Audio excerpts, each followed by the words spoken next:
Shalom. Shalom. Firman Tuhan pada malam hari ini seperti tema yang ada di hadapan saudara. Kita membacanya di dalam Yohanes pasal 1 ayatnya yang ke-14. Injil Yohanes pasal 1 ayatnya yang ke-14. Sekali lagi firman Tuhan malam hari ini ambil dalam Injil Yohanes pasal 1 ayat yang ke-14. Firman Tuhan berkata demikian. Firman itu telah menjadi manusia dan diam di antara kita, dan kita telah melihat kemuliaannya, yaitu kemuliaan yang diberikan kepadanya sebagai anak tunggal Bapa, penuh kasih karunia dan kebenaran. Saudara yang terkasih di dalam Tuhan, tema kita pada malam hari ini adalah sesuatu yang sungguh indah, sesuatu yang sungguh luar biasa. Dan tentu saya berharap saudara menyimaknya dengan baik-baik, karena ini akan mengubah cara pikir, cara pandang kita terhadap Yesus, saudara. Firman Tuhan berkata, tema kita pada malam hari ini berkata, firman itu telah menjadi manusia dan tinggal di antara kita. Saudara yang terkasih di dalam Tuhan, kata firman di dalam Yohanes pasal 1 ayat 14 itu kalau saya sederhanakan, bukan artinya kata yang keluar dari mulut, bukan. Tetapi di dalam bahasa Yunaninya kata firman itu ditulis logos. Tapi saya tidak akan menjelaskan kata logos itu seperti pada waktu saya menjelaskan ke mahasiswa saya, karena kata logos ini saya bisa jelaskan kepada saudara 3-4 jam. Boleh Pak? Tidak mungkin karena ini bukan ruang kelas. Kata logos itu berarti lebih kepada menuju kepada pribadi. Jadi kalau seandainya saya mau sederhanakan, kata firman itu artinya kalau dalam bahasa Indonesia ditambah menjadi si, artinya si firman. Jadi kalau biasa dulu kalau kita sekolah, di sekolah SD, SMP, SMA dulu, kan ada orang-orang yang kita juluki. Kalau badannya terlalu gemuk, biasanya kita bilang siapa? Si gentong. Apa? Si bontot. Oke, kata gendut itu adalah kata sifat, tapi karena dia ditambah pakai artikel si, maka artinya menjadi pribadi. Kalau ada yang tukang makan banyak sekali di sekolah, biasanya kita juluki dia si rakus. Rakus itu kata sifat, tapi ketika ditambah si menjadi pribadi. Ketika saudara bilang si rakus, kita udah tahu ini pasti si ini. Si gentong berarti si ini. Saudara yang terkasih di dalam Tuhan, jadi kata firman itu telah menjadi manusia. Kalau saya terjemahkan dalam bahasa kita, dalam yang sederhana, maka kita bisa menggunakan kata si firman itu telah menjadi manusia. Tapi sebenarnya dalam konteks aslinya, kata menjadi manusia itu sebenarnya si firman itu menggunakan seluruh kodrat manusia. Sekali lagi, jadi kalau seandainya saya mau terjemahkan secara sederhana, si firman itu telah menggunakan seluruh atribut kemanusiaan, semua kodrat kemanusiaan, darah, daging, tulang, sifat, karakter, semua yang dimiliki oleh manusia. Tapi perhatikan baik-baik, berarti sebelum si firman ini menggunakan tubuh manusia, pertanyaannya adalah siapakah si firman itu yang harus kita teliti dan kita pahami, karena ayat ini adalah salah satu ayat yang puncak di dalam peristiwa Natal.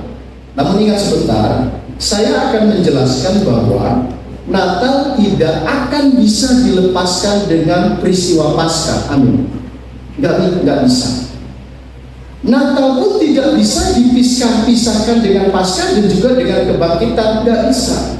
Karena Natal tanpa kematian, maka Yesus cuma pesiar. Betul nggak? Natal dengan kematian tanpa kebangkitan, maka iman kita percuma.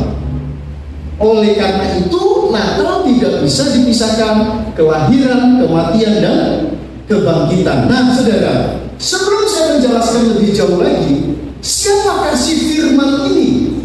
Mari kita lihat ayat yang pertama di dalam Injil Yohanes pasal 1. Siapakah si firman ini?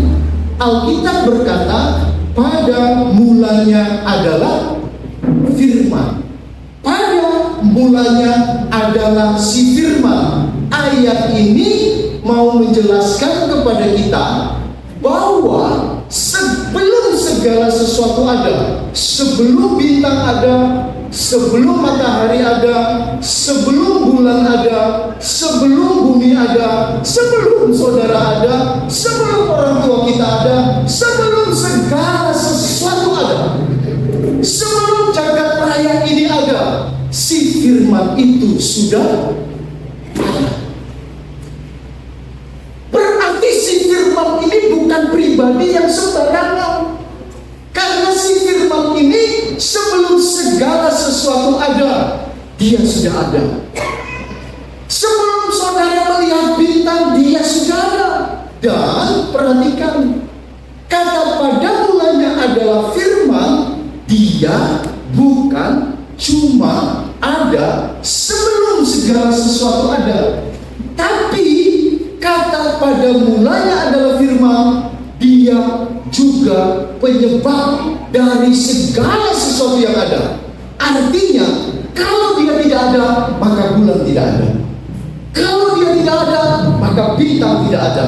Kalau dia tidak ada, maka matahari tidak ada. Kalau si firman tidak ada, maka saudara dan saya juga tidak ada. Kenapa, saudara? Karena ayat ketiga berkata dalam firman Tuhan yang kita bahas pada malam hari ini. Perhatikan ayat 3, segala sesuatu dijadikan oleh dia atau oleh si firman itu, dan tanpa si firman itu tidak ada sesuatu pun yang telah dijadi dari segala yang telah dijadikan. Berarti si firman ini bukan hanya ada sebelum segala sesuatu ada, ternyata si firman ini adalah pencipta dari segala sesuatu yang ada. Oleh karena itu, Yohanes memberikan kesimpulan di awal dalam suratnya pada ayat yang pertama berkata begini, pada mulanya adalah firman, firman itu bersama-sama dengan Allah, dan apa saudara di situ bilang? Apa dibilang? Firman itu adalah, berarti si firman ini adalah Allah itu sendiri. Dan firman itu yang adalah Allah itu sendiri, ada satu saat dia mengenakan tubuh manusia. Amin. Dia menggunakan, kalau seandainya gini.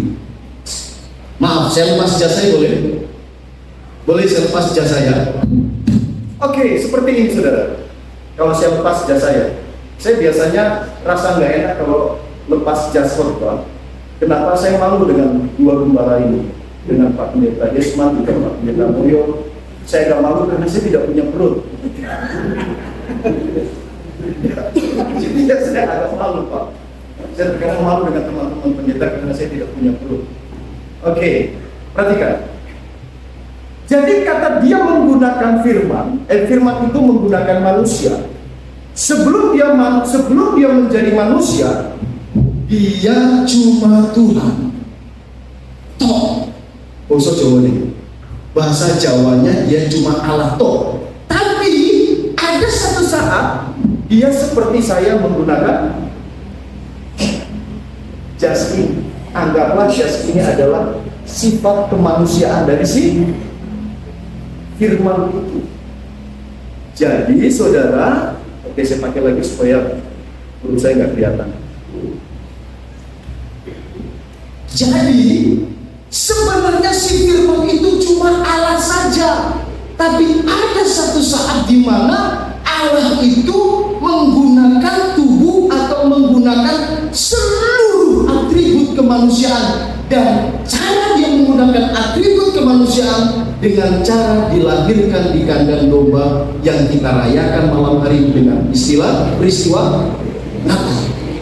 Jadi peristiwa Natal ini adalah peristiwa di mana Allah menggunakan seluruh atribut kemanusiaan. Saya bertanya, bisa nggak Allah itu pada waktu datang menjadi manusia?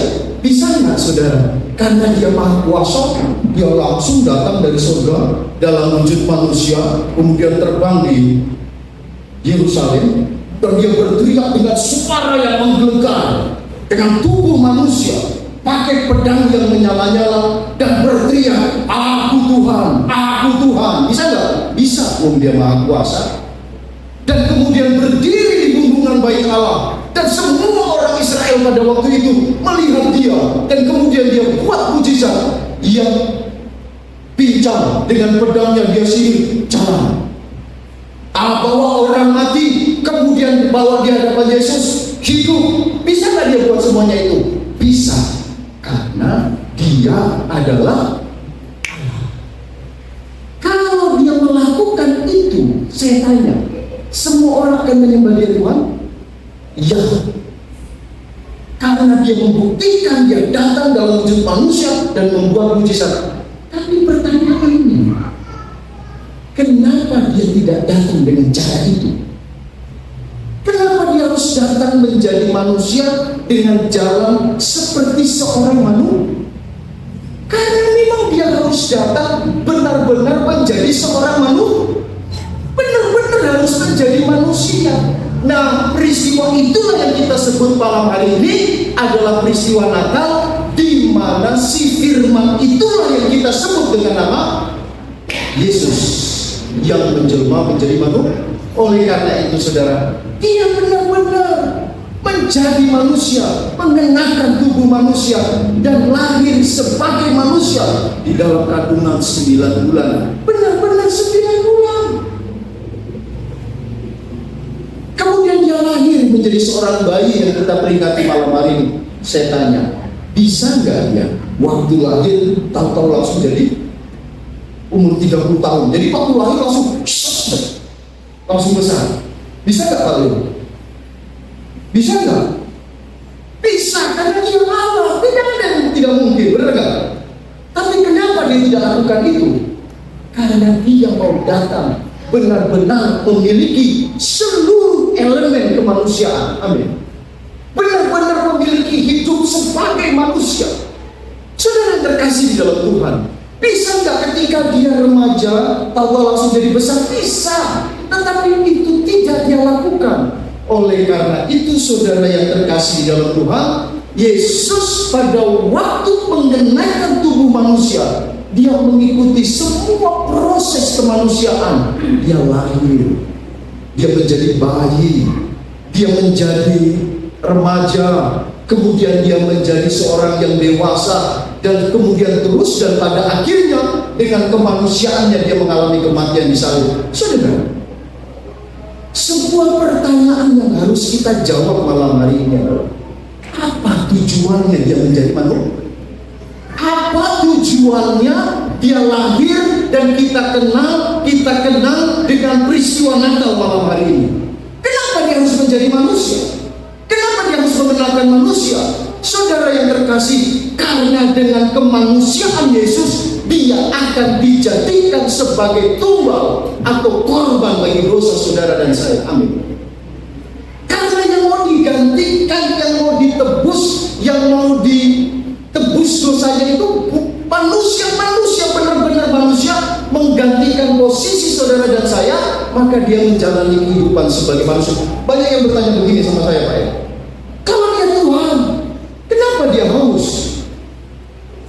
Kalau dia Tuhan, kenapa dia lapar? Kalau dia Tuhan, kenapa dia mengantuk? Kalau dia Tuhan, kenapa dia tidur? Kalau dia Tuhan, kenapa dia berkata Eli lama sabachthani? Kalau dia Tuhan, kenapa dia mengalami kematian? Saudara, semua itu terjadi karena Yesus menjalaninya sebagai seorang manusia. Oke, saya jelaskan begini, antara ketuhanan Yesus dan kemanusiaan Yesus. Satu saat saudara, ada seorang raja yang sangat kaya sekali, sangat kaya. Dia punya segalanya, tidak ada yang dibatasi. Dia ingin sesuatu, tidak ada yang membatasi. Ketika ada mobil lewat, dia suka, dia bisa beli. Semuanya bisa dia lakukan. Ketika dia lapar, dia tinggal bilang sama juru masaknya untuk memasak masakan yang paling enak, dia bisa lakukan. Tapi suatu saat dia mencoba berjalan-jalan di kota, di tempat di mana istananya ada. Ketika dia berjalan, dan kemudian didapati seorang pengemis. Seorang pengemis, dan dia kaget karena sepanjang dia di istana, dia tidak pernah melihat yang namanya pengemis. Dan dia mulai mengamati pengemis itu dari seberang jalan. Hidupnya pengemis itu hanya berdasarkan dari belas kasihan orang. Pakai baju compang-camping, kemudian dia duduk di pinggir jalan, kepanasan dan sebagainya. Saudara, apa yang terjadi ketika raja itu pulang sampai ke istana? Gak bisa tidur. Dia selalu berpikir tentang si pengemis ini. Dan kemudian saudara yang terkasih di dalam Tuhan, dia mencoba untuk merasakan kehidupan sebagai seorang pengemis. Dan dia menyamar. Tidak ada satu orang pun yang tahu kalau dia menyamar menjadi pengemis. Dia pakai baju rombeng-rombeng, dia pakai baju robek-robek, dia pakai baju yang kotor, dan dia biarkan pakaiannya kotor, dan dia biarkan rambutnya terurai, dan pokoknya menjalani kehidupan sebagai seorang pengemis. Saya tanya, waktu raja ini menjadi pengemis, apakah statusnya sebagai seorang raja hilang? Tidak. Apakah statusnya sebagai seorang raja kualitasnya berkurang? Tidak. Tapi pada waktu itu dia sedang menjalani kehidupan sebagai seorang pengemis. Statusnya sebagai seorang raja dikesampingkan dulu. Ketika dia lapar sebagai seorang pengemis, dia bisa saja memanggil juru masak kerajaan untuk memasakkan masakan yang paling enak. Tapi dia tidak lakukan itu karena dia sedang menjalani sebagai seorang pengemis. Ketika dia sakit, tubuhnya sakit, apakah dia tidak bisa panggil tim kedokteran yang terbaik untuk mengobati dia? Tidak. Dia tetap dalam keadaan pengemis, dalam keadaan sakit, dan dia menjalani sakitnya sebagai seorang pengemis sampai akhirnya sembuh sendiri. Ketika dia kepanasan, dia bisa tidak memanggil tim kerajaan untuk memayungi dia? Bisa. Tapi semua haknya sebagai raja tidak dia gunakan. Saya mengingat, seperti itulah kira-kira pada waktu Yesus menjadi manusia. Dia menjalani semua kehidupannya sebagai manusia. Dia lapar, dia capek, dia haus, dia berkata Eli, Eli lama sabachthani. Semuanya itu dilakukan karena dia sedang menjalani kehidupannya sebagai seorang manusia. Amin. Saya tanya, apakah kemudian kealahan Yesus berkurang? Tidak. Dia tetap Allah. Amin. Ada yang bertanya kepada saya, tolong buktikan satu ayat saja di dalam Bible kalau Yesus berkata bahwa dia adalah Tuhan dan sembahlah dia. Pak, tolong tunjukkan satu ayat saja. Waktu itu berdiskusi dengan saya bilang begini, kalau kamu bertanya seperti itu membahayakan dirimu. Loh, kok membahayakan dirimu? Buktikan Pak Pendeta. Karena saya akan buktikan bukan cuma satu ayat. Banyak ayat di dalam Alkitab di mana Yesus mengatakan dengan mulutnya sendiri dia Tuhan dan sembahlah dia. Tapi saya tidak jelaskan malam hari ini. Kalau saudara mau tahu penjelasan itu, saudara bisa nonton di YouTube saya. Buka YouTube saya, Pendeta Sigit Widodo, tapi tidak usah di-subscribe. Ya, nggak usah di-subscribe. Ya, oke. Cukup nonton saja. Saya jelaskan panjang lebar bahwa Yesus dengan mulutnya sendiri berkali-kali berkata dia adalah Tuhan. Saudara, dia buktikan dia adalah Tuhan. Ketika Lazarus mati, saudara tahu cerita ini? Tahu nggak? Luar biasa kalau ada orang Kristen tidak tahu cerita ini. Ini sama dengan begini, saudara. Sama dengan 3 orang mabuk. Pokoknya dia malam mabuk terus. Pas Natal begini, biasa kan? Ya kan? Kemudian ada cap tikus, ada bir, saguer, dan sebagainya. Ya, saya terus terang saudara, sedikit saja bersaksi. Dulu waktu saya di Jakarta, saya kalau lihat orang Kristen nggak mau jadi orang Kristen, Pak. Demi Tuhan, saya kalau lihat cara hidup orang beragama Kristen, saya tidak mau jadi orang Kristen. Kenapa? Karena saya sejak kecil di Jakarta ada tetangga kami orang Kristen, mungkin orang Minahasa mungkin. Jadi setiap Natal ada bir, setiap Natal ada dansa-dansa, setiap Natal pesta pora. Loh ya, saya tanya sama papa saya, Pak, orang Kristen kalau merayakan kelahiran Tuhannya gitu ya, mabuk-mabukan ya. Setiap kali saya diundang pergi ke Natalan ke kampung Kristen, saya lihat begitu. Kalau saya lihat orang Kristen beragama Kristen, saya tidak akan menjadi orang percaya. Saudara bisa bayangkan kalau mereka membuat rapat nanti malam ini, biar kita yang tanggung capribus nih. Pengarang tahu apa? Oh, kita mau tanggung ini loh. Kita mau tanggung apa? Kita mau tanggung RW jo. Kok ada? Ya kita jadi PUB. Ya. Oh, so pasti dia. Saudara, Natal seperti itu sebenarnya kita sedang mempermalukan Yesus. Natal seperti itu, saudara. Orang-orang di luar agama Kristen melihat cara hidup orang Kristen seperti itu. Saudara yang bertanggung jawab memutus berita Injil kepada mereka dan membuat batu sandungan kepada mereka. Karena pada waktu orang Majus datang bertemu dengan Yesus, mereka tidak pernah berdiskusi. Karena juga yang kalau capung kulis, kemarin nanti kita tutup RW, karena ubi dan sebagainya, kita kacang. Nah, ada cerita seperti itu, saudara yang terkasih. Oke, kita kembali kepada Yesus. Perhatikan baik-baik. Dan kemudian ada 3 pemabuk, dia mabuk Pak ya. Dan kemudian karena terlalu lebih pas Natal malam tahun baru, kalau bebeno mati yang satu. Tadi saya cerita sama pendeta Moyo. Kemudian di dalam peti, biasanya kalau sudah mau dikubur, berikan tatapan terakhir. 2 sahabatnya minta bagian terakhir. Mereka berdiri di samping peti dan mereka berkata, bro, kasihan. Emang pasti tinggal 4 orang pasti. Orang hari-hari kumpul sama-sama, minum sama-sama. Yang itu yang paling rajin sekali bro, dia bawa biaya. Bro, mana sebenarnya ada kasihan? Kok orang dua bagaimana dengan bro? Maka apa bro? Kita tahu Tuhan lebih sayang Pak bro. Sampai jumpa di Yerusalem Barat. Ya mau sampai jumpa di Yerusalem Barat. Saudara lihat, ini tidak masuk di akal. Karena orang percaya Yesus akan nampak dari cara hidupnya. Amin. Boleh beragama, setiap orang bisa beragama, tapi bukti iman akan nampak dari apa yang diperbuatnya. Tidak mungkin orang percaya Yesus mabuk dan mempermalukan nama Tuhan. Tidak mungkin. Agama iya, tapi percaya Yesus tidak.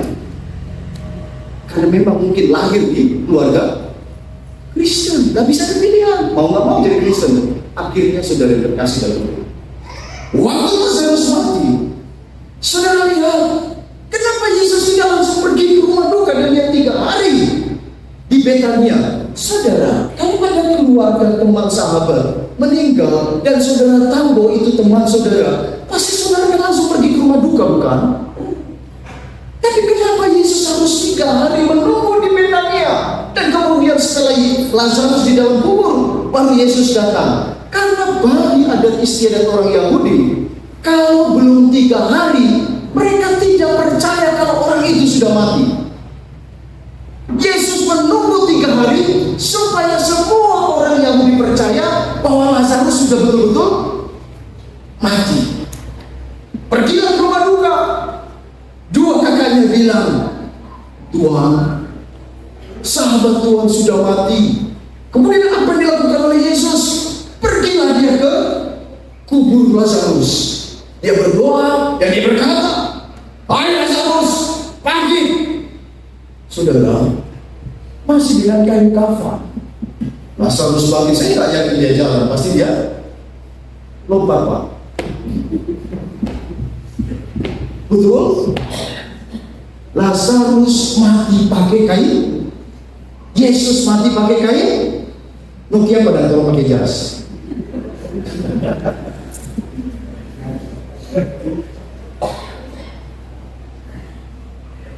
Kenapa tolong pakai jas?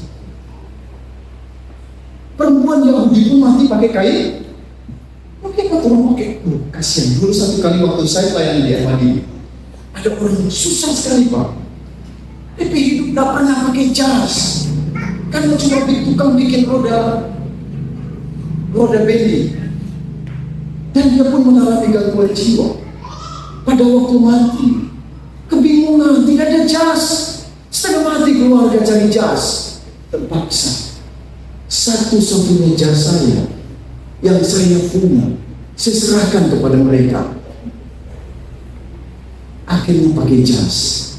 Oh, rupanya kalau orang Kristen nanti di akhirnya harus berikan penghormatan, betul nggak?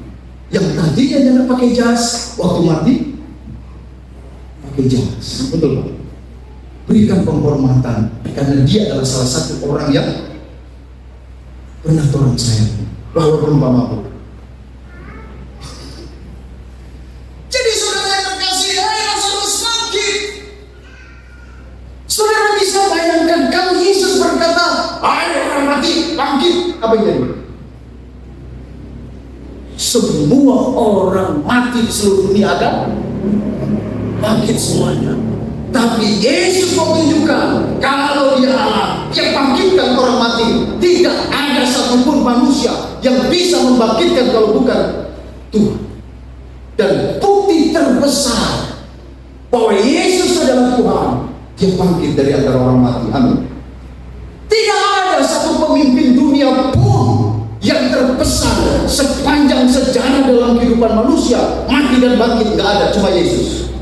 Waktu Yesus bangkit, ketika dia bangkit, dia tidak sembunyi, tapi disaksikan oleh 500 orang. Dan dia berbicara dengan banyak. Bahkan Josephus Flavius yang bukan orang Kristen, hidup di tahun 120, membuat catatan sejarah bahwa pernah terjadi kematian dan kebangkitan Yesus. Luar biasa. Tapi saudara, kita kembali. Kenapa Yesus harus menggunakan tubuh manusia? Karena dengan kemanusiaan itu, Yesus menggantikan saudara dan saya untuk menerima hukuman yang disebabkan karena dosa kita. Amin. Saya mau mengatakan saudara yang terkasih di dalam Tuhan. Saudara yang terkasih di dalam Tuhan. Saya mau mengatakan bahwa kita semua adalah orang berdosa. Tidak ada yang tidak berdosa. Sejak kapan kita berdosa? Mazmur 51:7 jelas bahwa kita berdosa sejak dari dalam. Itulah yang disebut dengan dosa warisan. Oke, banyak yang sulit memahami tentang dosa warisan. Oke, saya menjelaskan begini dosa warisan. Kalau seandainya Pak Leo ini orang kaya, seandainya, aminkan saja Pak, dia orang kaya, pokoknya sedikit-sedikit keluar negeri, sedikit-sedikit keluar negeri. Satu kali beliau pergi ke Afrika, dan dia tertarik dengan seekor singa. Dan ternyata singa itu adalah singa betina yang baru saja ditangkap dari padang burung. Berarti binatang apa Pak? Binatang buas bukan? Dan kemudian Pak Leo karena dia orang kaya, biasa kalau orang kaya kan di gereja mau bikin apa aja boleh. Betul nggak? Penghadap. Dan kemudian Pak Leo bawa singanya Pak, singa betina. Habis ibadah dikasih pamer sama semua jemaat. Ini namanya singa. So lihat itu singa, kenapa itu singa? Tapi diikat, kakinya diikat, mulutnya juga diikat. Tahu-tahu ternyata singa itu lagi bunting. Ingat kalau binatang menggunakan kata bunting. Kalau manusia hamil. Jangan saudara bilang lagi bunting gua dia. Jangan sekali ya. Ini boleh dia bilang, oh tapi istri kok lagi bunting. Lagi hamil. Aduh itu bapak itu kasih dipikul lalu orang bunting. Jangan, karena dia bukan binatang. ketiga ini makin penting. Dan kemudian saudara yang terkasih di dalam Tuhan, tahu-tahu muncul anaknya lahir, seekor singa kecil imut dan sangat lucu. Saya tanya, anak singa itu binatang buas bukan? Binatang buas bukan? Dia belum pernah menggigit, dia belum pernah menerkam, dia belum pernah membunuh apapun. Kenapa kita katakan dia buas? Karena kebuasannya diwarisi dari mamanya. Seperti itu dosa warisan. Adam berdosa, dia jadi buas karena dosa. Dan kemudian kebuasan dosa itu diwariskan terus, Pak. Oleh karena itu kita berdosa sejak dari dalam kandungan. Dan kita dilahirkan dalam keadaan berdosa. Saya buktikan, Bapak Pak sorry pakai Pak deh. Pak waktu kecil pernah nggak bacuri orang tua Benu? Jujur, hah? Pernah? Pak ya Bapak curi orang tua Benu satu aja? Ya nggak ada. Loh kira Bapak bisa bacuri orang tua Bedoi, padahal nggak pernah diajar. Siapa yang mendorong untuk menjadi pencuri? Dosa warisan yang ada di dalam diri kita. Benar nggak? Lu waktu orang kecil, waktu belum sekolah, mana kecil mama Bedoi?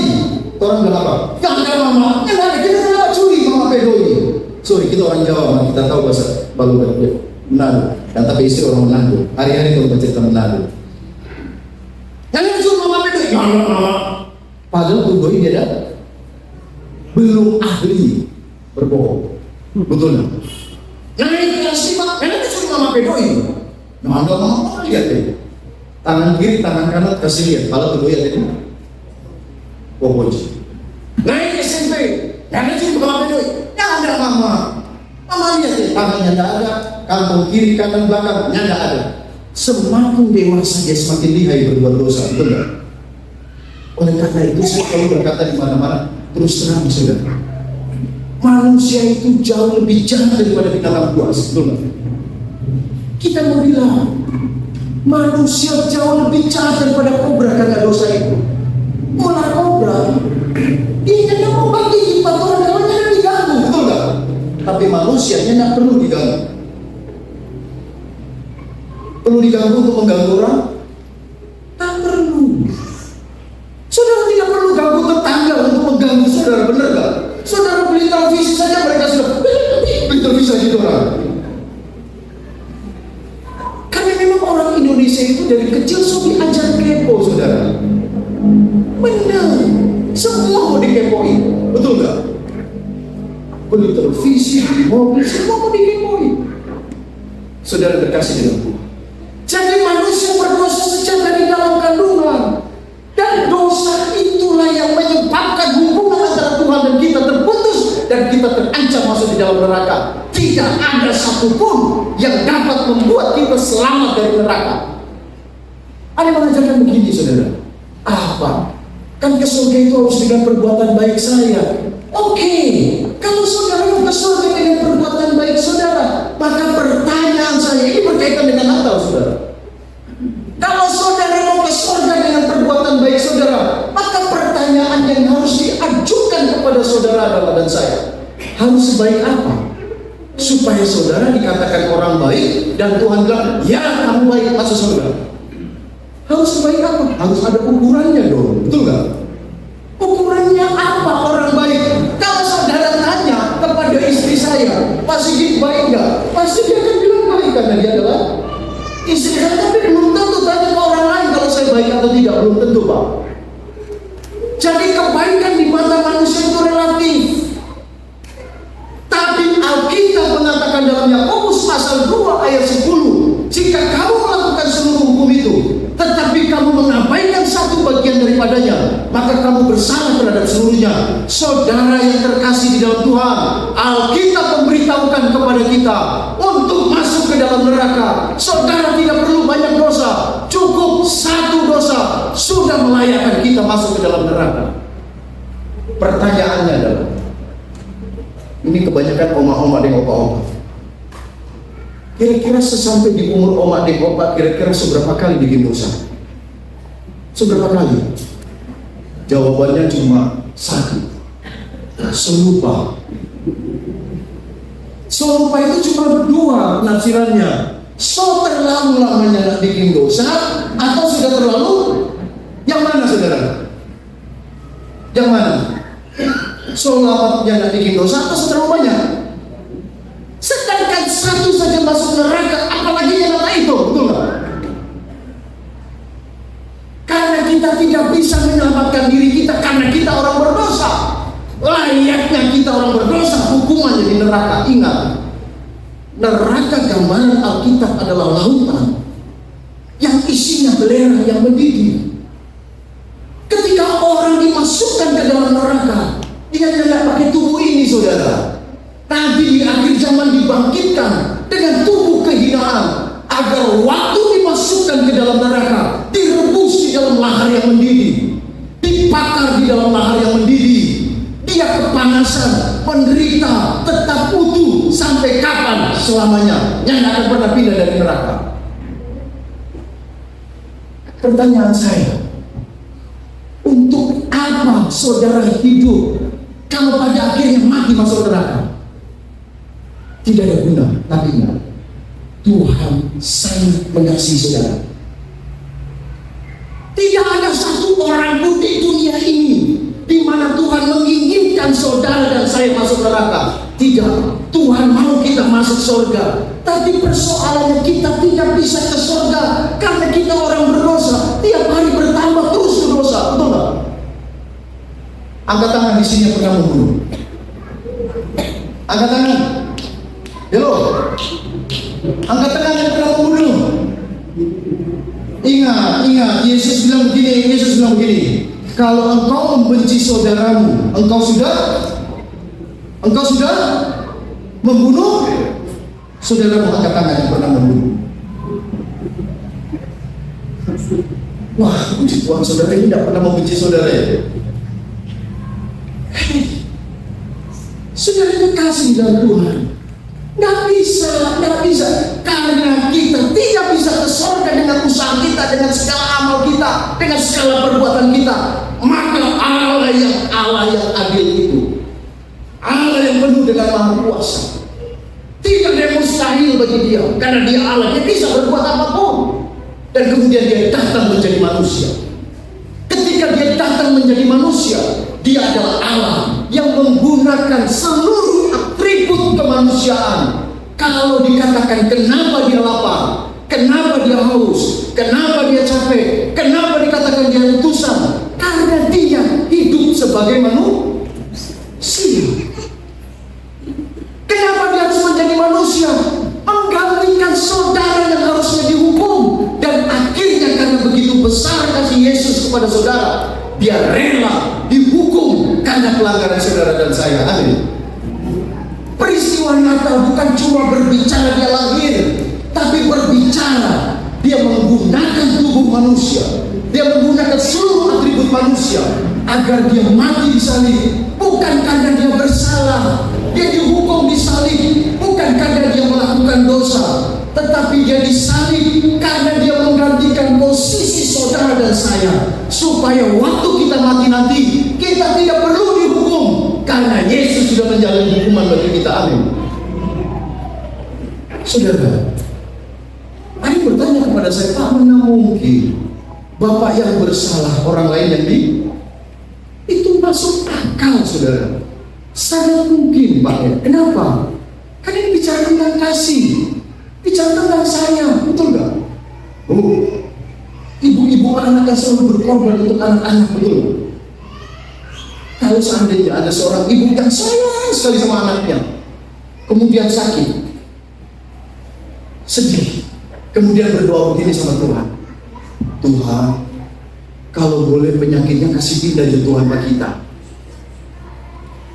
Ada yang pernah berdoa begitu? Bapak-bapak ada yang pernah berdoa begitu, Pak? Pak yang pernah? Pada waktu anak sakit, karena begitu sayangnya, sampai kita berkata, Tuhan, kalau boleh sakitnya dipindahkan ke saya saja. Saudara, kalau dikabulkan, kira-kira saudara mau nggak kalau sakit anak saudara, supaya saudara yang tanggung, anak sembuh? Mau nggak? Pasti kalau kita sayang, kita mau tanggung, betul nggak?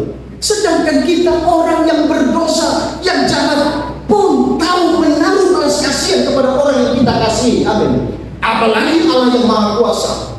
Tidak mustahil Dia menanggung dosa saudara. Harusnya saudara dan saya yang dihukum di dalam lautan api neraka, tapi Yesus Dia datang menjadi manusia, dan kemanusiaannya itu saudara, Dia benar-benar rela dihukum supaya saudara dan saya tidak dihukum.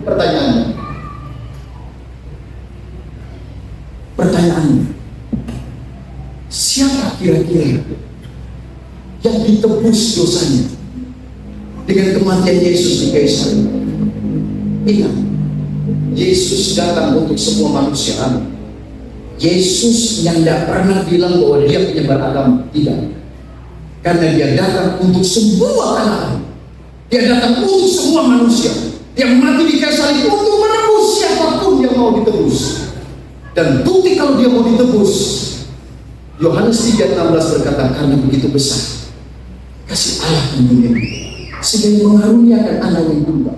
Kata anak tidak bisa dipahami sebagai anak dari, bukan. Yesus punya gelar anak Allah. Perhatikan saudara, Yesus punya gelar anak Allah tidak bisa dipahami anak dari Allah. Bukan, Allah kita adalah Allah yang tidak beranak dan tidak memperanakan. Kata anak Allah itu adalah gelar untuk Allah. Amin. Saya tanya, ini apa? Apa? Anak tangga. Apa ada bapak tangga dan ibu tangga, saudara? Apa ada bapak tangga, anak tangga? Enggak, ketika kita bicara anak tangga, berarti kita sedang berbicara tangga. Amin. Ketika Alkitab berbicara tentang Yesus anak Allah, bukan berarti Yesus anak dari Allah. Bukan. Kata gelar anak Allah artinya Allah yang datang menjadi manusia. Amin. Untuk menebus dosa. Saudara, siapa yang akan diselamatkan? Karena Yesus mengklaim dalam Yohanes 14 ayat 6, Akulah jalan dan kebenaran, dan tidak ada seorang pun dapat datang kepada Allah tanpa melalui Dia. Saudara, malam hari ini Yohanes 3:16 dalam rangkaian peristiwa Natal ini, Dia berjanji setiap orang, berarti siapa saja, setiap orang. Ini tidak berbicara setiap orang yang beragama Kristen, tidak. Tapi ini berbicara setiap orang, siapa saja yang percaya di dalam hatinya. Ingat, saudara tidak perlu bilang ke orang lain. Saudara cukup bilang di dalam hati saudara, berkata kepada Tuhan, kepada Yesus, Tuhan cuma minta setiap orang yang percaya di dalam hatinya berkata, Yesus, I believe you. Siapa dia? Aku percaya kalau Engkau Tuhan. Kalau kau percaya di dalam hatimu bahwa Yesus sudah datang menjadi manusia, mati di salib, dikuburkan, dibangkitkan untuk menanggung dosa saudara dengan kematian dan kebangkitannya, Alkitab mengatakan setiap orang yang percaya tidak dimasukkan ke dalam neraka, melainkan beroleh di mana hidup yang kekal, surga. Tuhan cuma minta. Saudara tidak perlu bilang kepada orang lain. Saudara tidak perlu bilang ke semua orang. Cukup bilang saja di dalam hati saudara bahwa Yesus adalah Tuhan. Dia sudah mati di kayu salib, dikuburkan, dibangkitkan untuk menebus dosa saya. Maka Alkitab mengatakan, janganlah engkau bersuka cita karena roh itu takluk kepadamu, tetapi bersuka citalah karena namamu. Karena namamu. Jadi waktu saudara percaya, Yesus di surga langsung mendaftar nama saudara sebagai warga yang akan masuk ke dalam surga. Amin. Sehingga saudara, iman Kristen bukanlah iman yang mudah-mudahan ketika mati nanti. Iman Kristen adalah iman yang pasti. Kalau saudara percaya terhadap peristiwa bahwa Dia telah menjadi manusia dan mati di salib, dikuburkan, saudara, tidak ada kata mudah-mudahan. Kematian bagi orang percaya Yesus, sekali lagi, saya tidak berbicara agama, tapi saya berbicara kepada setiap orang yang percaya kepada Yesus. Ketika mati, kematian bagi orang percaya Yesus dalam 2 Korintus 5 ayat 8 berpindah dari tubuh ini dan menetap kepada Allah.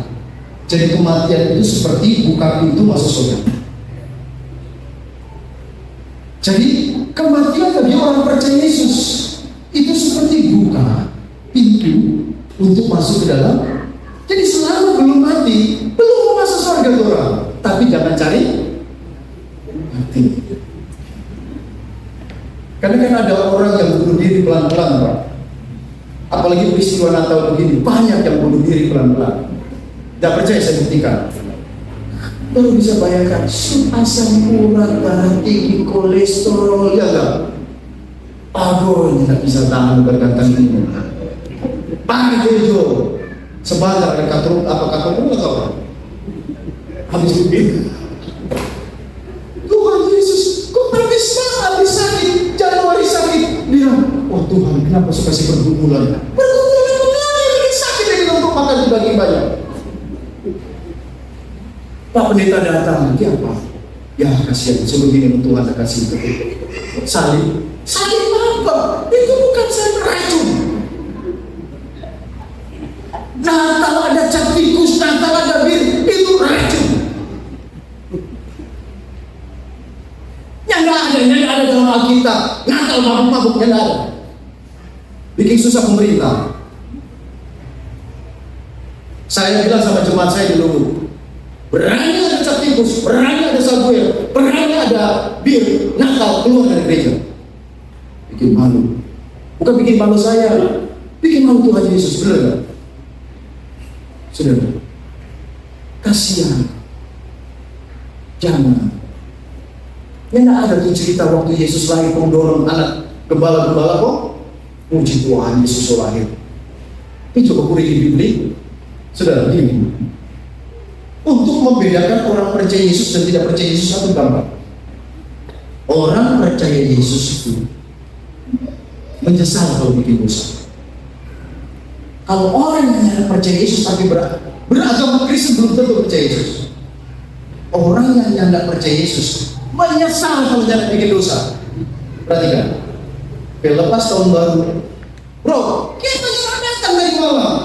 Kenapa? Kita jangan datang dari malam di rumahnya Om Petrus. Om Petrus aja bisa bilang.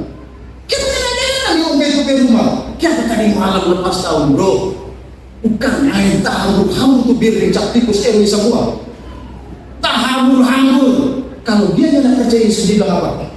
Menyesal kita tidak datang, menyesal tidak bikin dosa. Tapi kalau orang percaya Yesus, kalau dia bikin dosa dia akan. Jadi iman kita, kepercayaan kita, saya mau bilang tidak perlu bilang ke semua orang. Cukup saudara di dalam hati bilang ke Yesus bahwa dia adalah Tuhan. Dia datang menjadi manusia, mati di sana dikuburkan, percaya akan hal itu, maka nama saudara tercatat di surga. Amin. Jadi iman kita kepada Yesus dalam peristiwa Natal ini sama dengan tiket mau masuk ke surga. Amin. Orang yang percaya Yesus pegang tiket mau masuk surga. Pertanyaannya adalah, terus perbuatan baik untuk apa? Kalau iman itu tiket, perbuatan baik orang adalah bentuk ucapan syukur karena Yesus sudah menebus dosa kita. Amin. Orang masuk gereja bukan supaya masuk surga, bentuk ucapan syukur karena Yesus sudah menebus dosa kita. Amin. Kasih tinggal untuk mabuk-mabuk, kasih tinggal untuk cap tikus, kasih tinggal untuk kehidupan yang tidak baik, bukan supaya masuk surga. Itu sebagai bentuk ucapan syukur kita kepada Dia yang sudah menyelamatkan kita.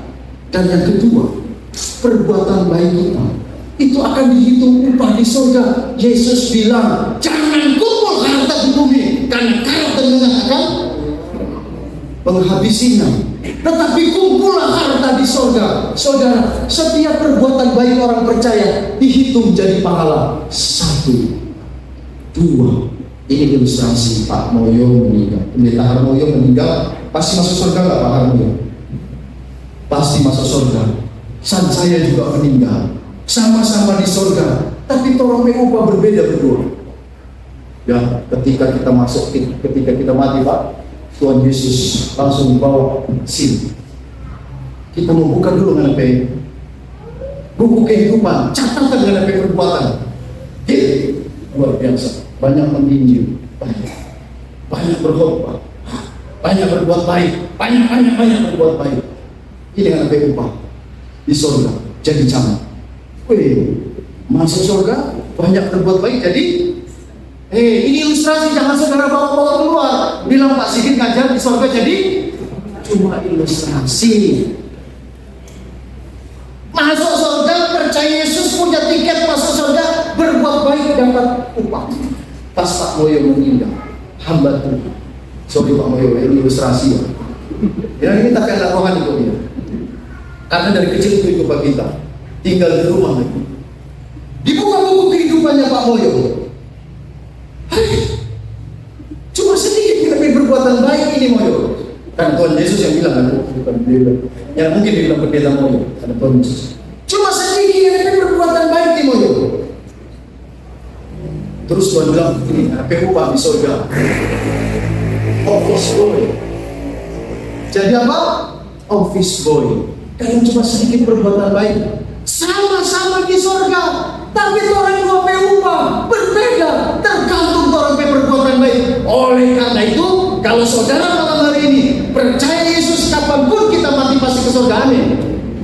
Sekarang berbuat baik banyak-banyak, karena orang sedang kumpul upah di opa-opa yang sudah mulai jam 6 sore lebih giat lagi berbuat baik, bener gak? Betul kan? Orang Yesus jam 6 sore, saya dikira semutasional, gitu ya? Sudah jauh, oma-oma kasih tinggal tumpah marah-marah, ya nggak? Tumpah veto-veto. Ingat, orang lagi mau kumpul upah di surga, amin.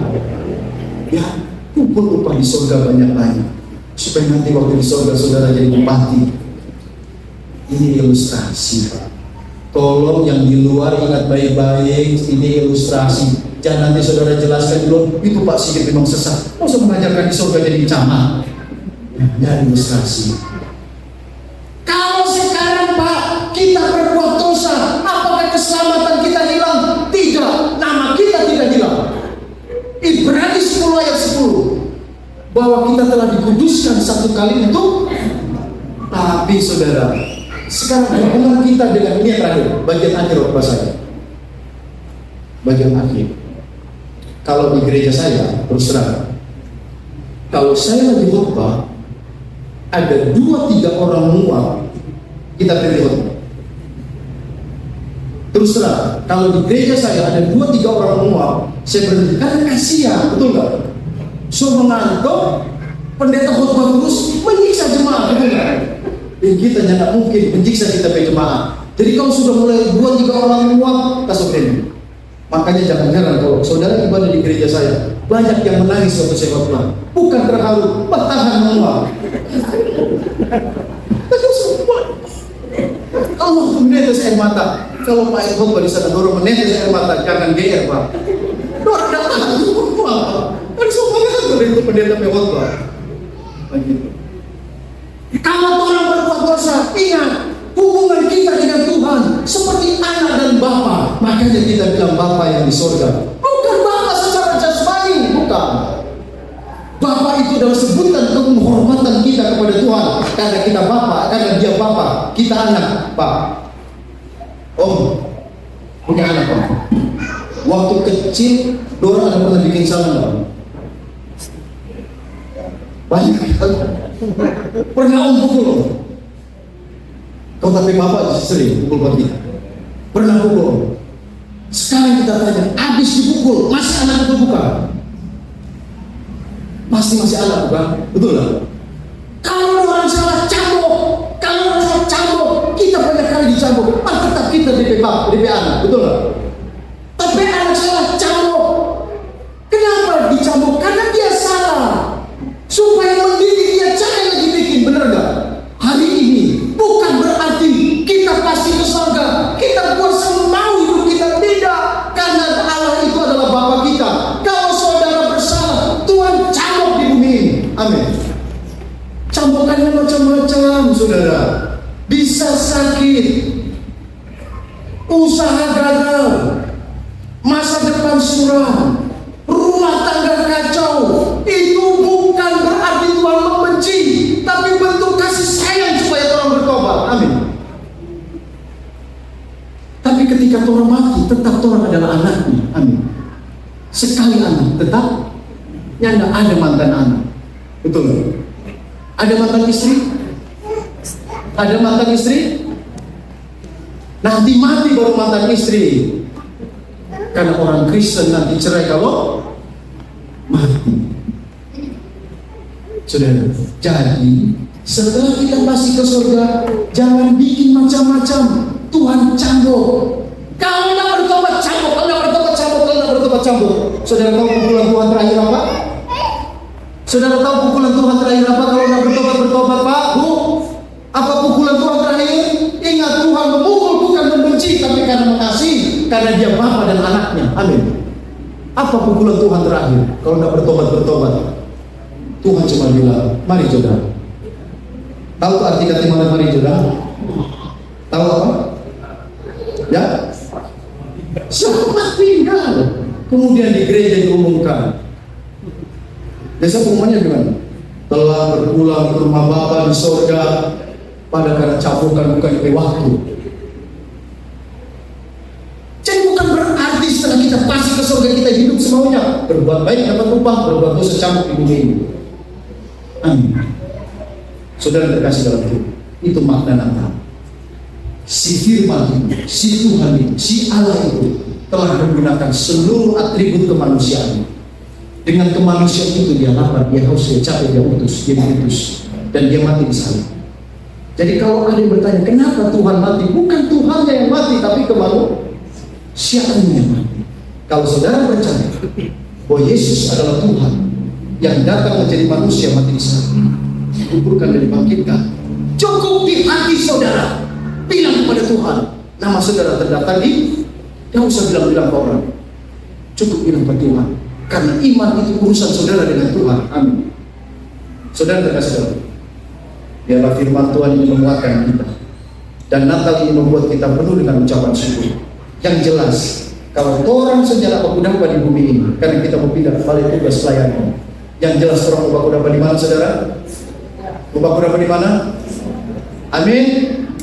Puji Tuhan. Orang bukan cuma bersaudara di bumi, tapi orang bersaudara sampai di surga. Biar firman Tuhan menguatkan kita, orang pulang bersuka cita karena Natal membawa orang ke surga.